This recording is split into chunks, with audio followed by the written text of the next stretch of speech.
તને શું પસંદ છે? તને શું પસંદ છે મમ્મા? તે તો પૂછ્યું હમણાં કે તને મમ્મા પસંદ છે. હમણાં સોરી પૂછ્યું જુઠ્ઠા છો તમે. એક નંબરનો જુઠ્ઠા છો. એક નંબરનો જુઠ્ઠો તું છું. તને શું પસંદ છે? રોટી અરે મમ્મા કહેવાનું છે. રોટી શાક. મમ્મા રોટી શાક. તે મને શું પૂછ્યું? એનાથી સ્ટ્રોંગ બનાય. કોનાથી? રોટી શાક. કોઈ તો કે રોટી શાકથી સ્ટ્રોંગ બનાય.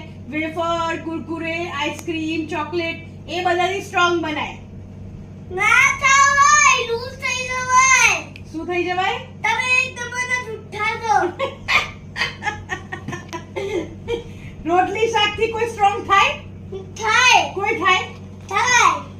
હમણાં તો ખાધું તમને રોટી શાક. અરે એ તો આપણા ઘરે રોટી શાક બન્યું હતું એટલે ખાધું. બાકી જો મમ્મા તો આઈસ્ક્રીમ ખાય છે ને જો તો પછી મમ્મા આનાથી સ્ટ્રોંગ થવાય. આઈસ્ક્રીમ ચોકલેટ તને ખબર નહીં પડતી જાને જુઠ્ઠા.